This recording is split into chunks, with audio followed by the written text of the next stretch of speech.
What's up, everybody? This is Mission98 here. What's up, everybody? It's ICanSnake. Greetings, everyone. This is CC Trainor-Ling. Finally, the con man has come back to the season finale. Yes, And everyone you meet, they're dancing in the street all night long. I cannot believe we are already here reviewing the finale of Season 3. I know. I know. It seriously feels like it took us a whole season just to get here. Yeah. It felt like it took almost a year for us to reach this point. Mm-hmm. Yeah, almost. Like, it feels like it took forever to get here, but yet it feels so short of a time. Yeah. I think it's because of that break we had that makes it feel short. Yeah, this makes it seem longer than it really is. But, you know, the journey is over. We reaped the rewards, and I can say the fruit is definitely sweet. But let's not get ahead of ourselves, huh? Alright, guys, so without further ado, let's get right into the plot. And just so we know, I'm just going to put what we're reviewing in this episode is going to be both of them put together in no specific order. Mhm. Alright, so the plot here is that Blythe must race against time to make the Pet Fest a reality, and part 2 is that Zoe tries to impress her new friend Heidi, and Blythe must try and relocate the Pet Fest since they couldn't get the permit for the park because the Biscuits forgot about it, and so they started to get it at the positive. Okay, the first positive, since I said this is in no particular order, I want to mention the song. Breathless, I heard a couple of times, but even though it was good, it's nowhere close to being as good as the final one, Pets and Humans. That song, considering the fact that I'm a musician and a pet owner, I love that song. I love how the humans get their part, then it has Kylie and Heidi Klum singing together. They have great voices, by the way. And then towards the end, they start to do a mix, and it all just comes together and sounds so awesome. Danny Ingram, I know I thanked you on Twitter, but thank you so much. That song is so awesome. Both of them are. Yeah. I know. I'd like to second that thank you, because that song, upon hearing it for maybe the 27th time, I already love my dogs enough. I don't know if I've said that on here before, but I already love my dogs enough. But upon hearing it for, again, the 27th time, it seems, I gave them both the biggest hug I could ever give. Honestly, like, if you guys can see my profile picture of I think it's a cub playing the bass. I don't know if he's a cub or not, but honestly, I would so take him home with me.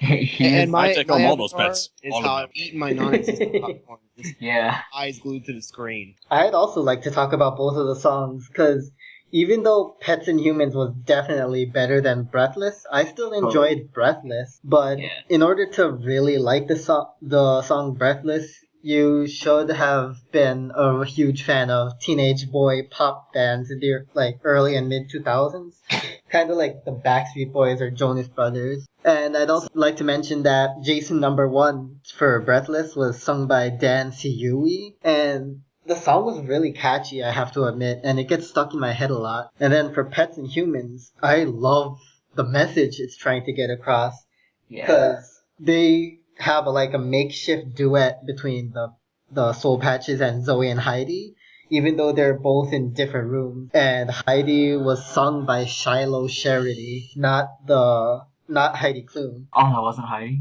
Nah. Ah. Dang it! I actually thought that was Heidi.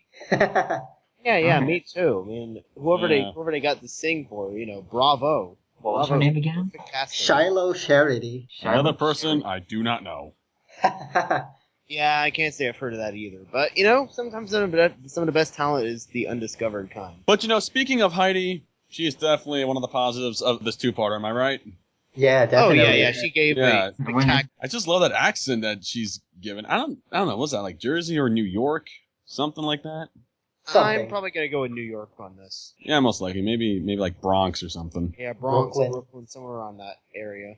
I just loved her yodeling that she would do at random intervals. That was just completely out of nowhere. Well, her name is Heidi, and Heidi is kind of a name that's associated with the type who yodel. So Fun fact, It's kind of an Heidi easy Klum joke. is actually German. Yeah. He is. yeah, If you listen Like to you her said, sometimes, you can kind of an hear easy joke to do. Like I remember, when the season first started, they announced Heidi was going to be in that episode. So Yeah. it's like they gave a semi-small spoiler, very very early on, and it had a picture of her character and everything. Yeah. I'd also like to talk about Heidi too, because I love her, but I can see everyone either hating or loving her because of those yodeling. Because I think that some people may think she's kind of cringeworthy, but I love her, and the yodeling Same. is really fun. It's also fun to know that she's a model in real life, and her voice makes her a great beagle as a pet. Yeah. And you would know this based on what? Like somehow you know beagles that speak with a New York accent. You tell me how many beagles you know. Yeah. Well, Right here, considering talk. you are in New York, you know. Mhm. Jersey. He's in Jersey. Right across the river. Well, close to New York. Close enough. New York away from New York. Anyway, Another positive I'd like to talk about is another character involved in the episode. And they're kind of two characters, but I'll just mention the Biscuits, because they're acting pretty different in this episode. They're Correct. relatively nice to everyone and genuinely wanted to help. And although they forgot the park permit, that was a genuine mistake instead of outright being mean. it's Yeah. also good to know that they didn't try to sabotage Blythe at the hotel, to sort of like get back at her for, coming up with this new way of, fixing things that like didn't involve them. So I'm glad the Biscuits didn't, try to really screw things up like they were trying to do in Expo Factor.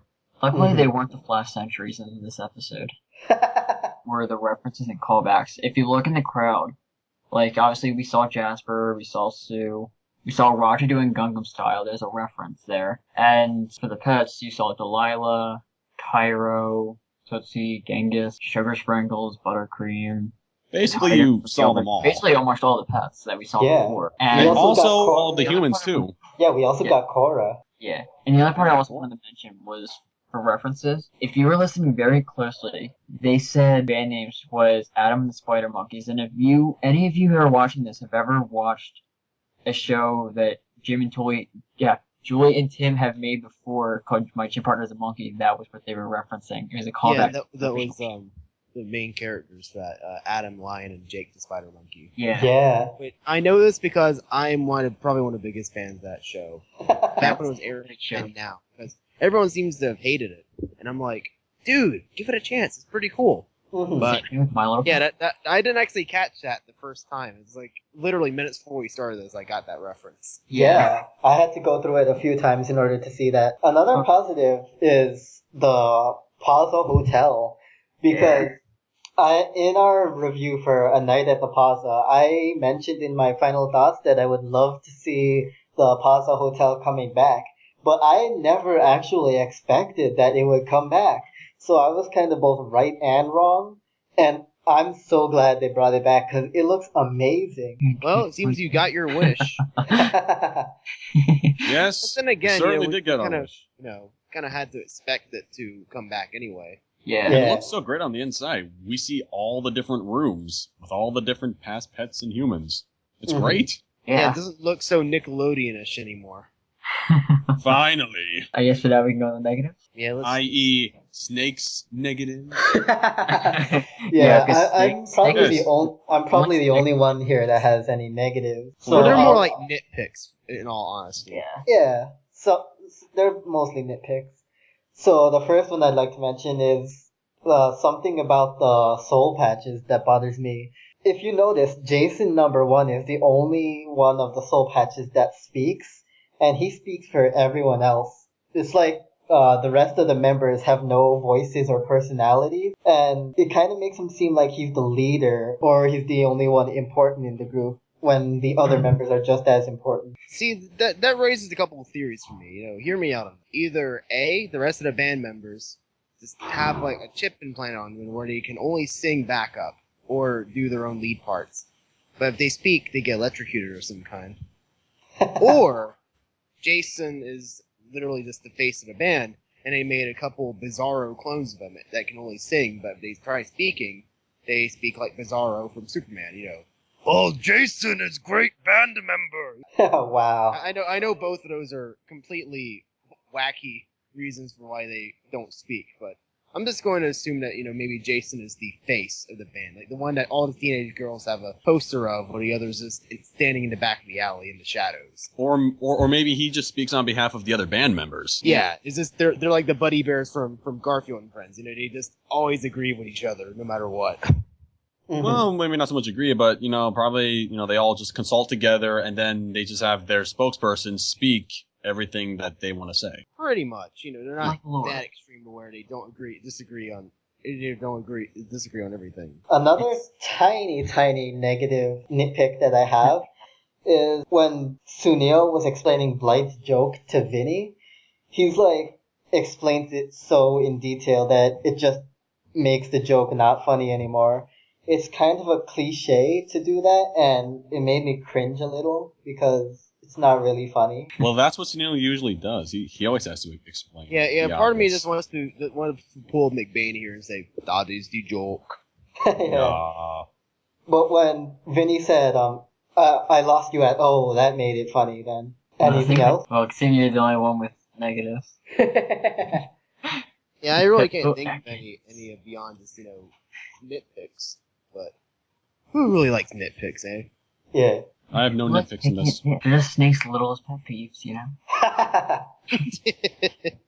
See, I could have callbacks. Yeah, we can all have callbacks. Yeah. Callbacks for everybody. We're Oprah now. Yeah. Only we're not giving away a car. Alright, guys, so I guess we can go to the overall. Yeah. Let's do it. Yes. Alright, so for me, overall, this was a fantastic way to wrap up the entire season. It was well put together. The entire time the Biscuits had their little thing where they weren't as obnoxious as they normally are, I just kept thinking to myself, what would M. Night Shyamalan say? Oh yeah, what a twist. It was a very creative episode. The pets were awesome because, when aren't they? Blythe's friends were helpful. Young Me was awesome. We got to see a lot of the pets come back. A lot of references, callbacks. We got Roger Baxter. So we know it's a good episode. And the songs. So overall, this whole episode was great. Rounded up everything. I gave this whole episode a 10 out of 10. The one thing I noticed from this episode was that it had really great pacing. It didn't feel too rushed. It didn't feel too dragged out. It was just perfect. This was a great way to end the season, but the one thing I also noticed throughout the whole season is that this didn't really have any follow-up. It started here and there, but we didn't really learn about the Pet Fest idea until Sue Syndrome. Other than that, I'd still give this a 10 out of 10. I've been waiting for this finale for quite some time, and I'm going to admit now that this finale has actually surpassed the Expo Factor and Summertime Blues in my personal ranking of all three current LPS season finales. I think this episode had a little bit of everything that everyone can enjoy. I mean, we have our pets and humans, regular, recurring, and those we thought we'd never see again. We got our comedy among the characters. We have a conflict that doesn't involve the Biscuits too much. And, of course, we top it off with some great music in both parts. I will say that if this were to be the overall series finale for LPS, it certainly ended on a pretty high note. It's hard to find any negatives, but if I were to find any, I would probably just forget about them, because the end product was worth every second. I mean, seeing the Pausa again was a really great touch to make the place relevant for future episodes. The Pet/Soul Patches song and also Breathless were really awesome to hear. And of course, speaking of those songs, it's one singer, Heidi. She was just a gem. She was funny, cool, and definitely knows how to sing in a duet.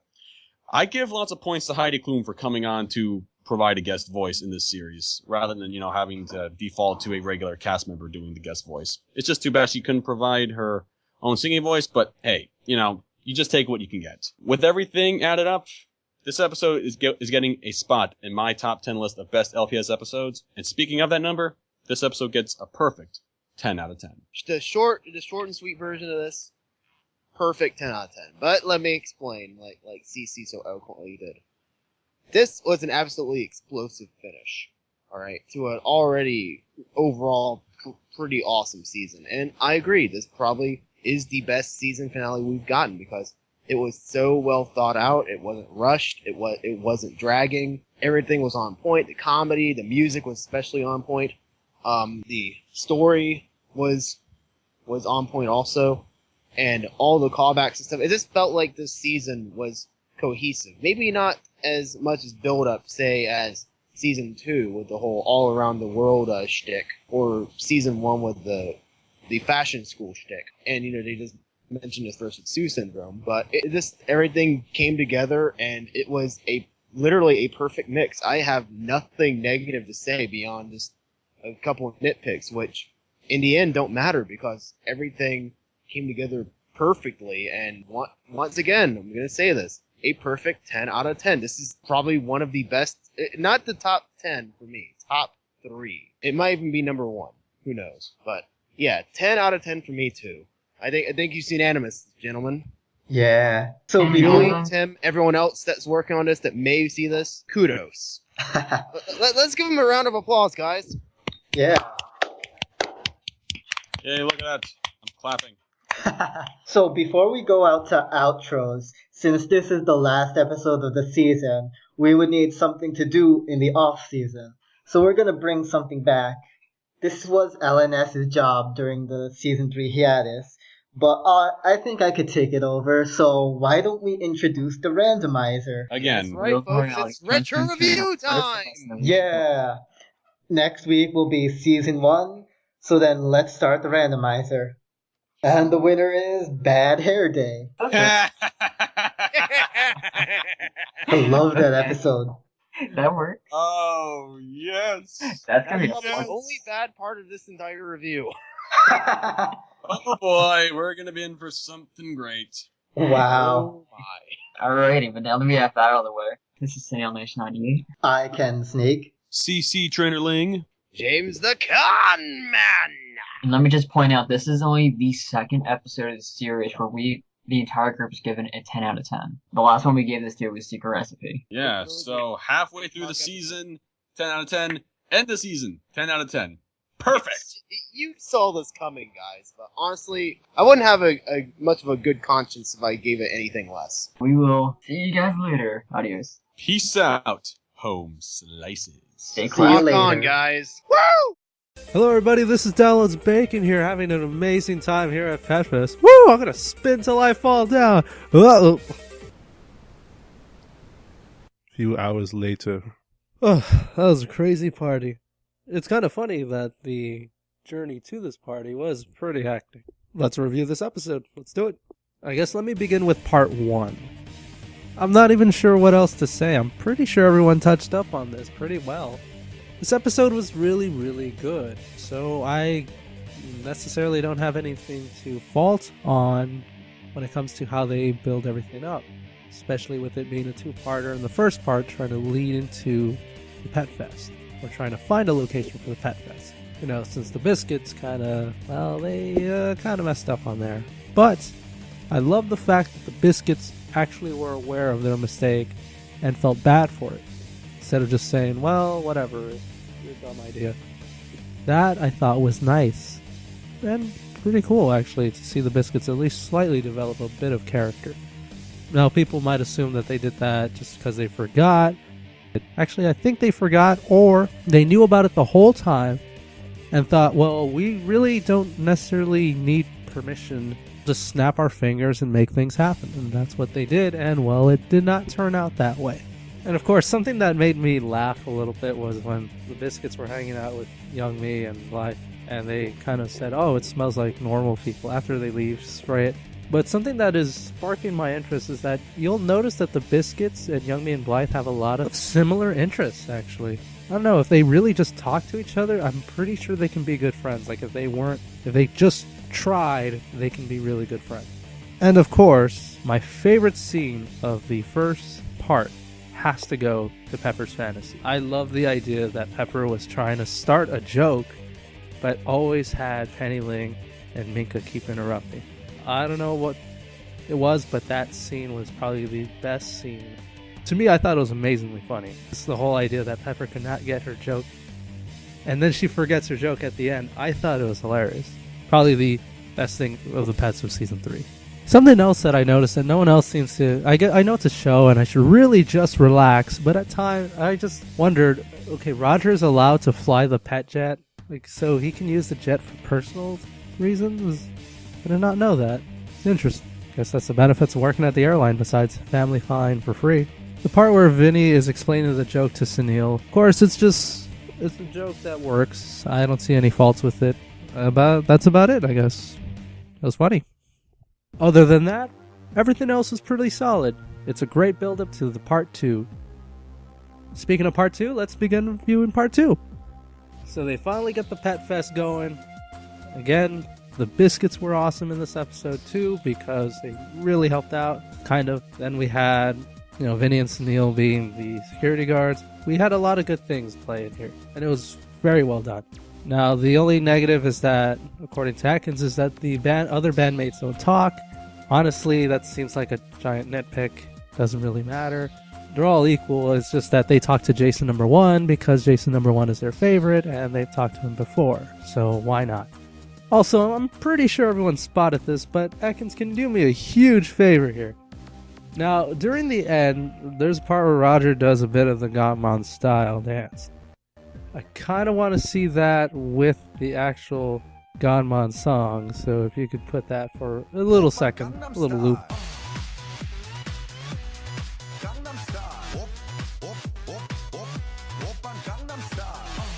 Nice. Still not sick of that yet. And speaking of music, I forgot to mention the song Breathless, which I thought was really good in part 1, and of course Pets and Humans, which I think it's called, in part 2. Both are really, really good. They're amazing songs. Actually, Jason number 1's vocals remind me of another band, another Canadian band, Your Favorite Enemies. A little bit. If you don't know who they are, look them up. They're not bad. Of course, the pets were really great in this episode. Not really a surprise. Zoe was great, with Heidi also. Preparation for the show was kind of funny. Vinny and Sunil, endangered animals. I thought that was funny, even though Penny-Ling should technically be somewhat there. Logic. I guess if I had to say something for a negative, if I had to point out a very strong negative, because everyone else gave this episode a perfect score, but I actually do have something. The nitpicks, I don't necessarily deduct a score unless it starts to really bother me. These I can let go. But the only negative that I had was Heidi. Apologies, I know I'm already getting hate from everybody, but just when Cece said there might be someone who might not like her, yeah, I'm sorry. I mean, I don't hate the character. It's just every once in a while when she does her yodeling or her instrumental things, it could come off a little annoying to myself. Just a little bit. Nothing too bad. You might argue against me that Buttercream has something similar, but Buttercream presents herself very out there. She's very, energetic, while Heidi presents herself very calm, very normally. She's very normal compared to Buttercream. So when she does that, it just comes out like out of nowhere. It's just, whoa, okay. So it throws me off every once in a while. With that said, I guess I would give both episodes a 9.9 out of 10. They're both really, really good with really, really good songs, and it's a great way to close the season off. Like I said, it was just Heidi a little bit. But of course, it was just very little. Un poquito, un poquito. So I can't necessarily hate on that. So, besides me sounding like I have allergies, which I probably do, and sounding pretty tired from that party, I guess I'll see you in the next episode. Also, thanks, and thanks again. Okay. I really gotta get something for this. And after that party, I'm just so out of it. Wonder if they got the biscuits from up there. Hopefully they did. Afraid of heights.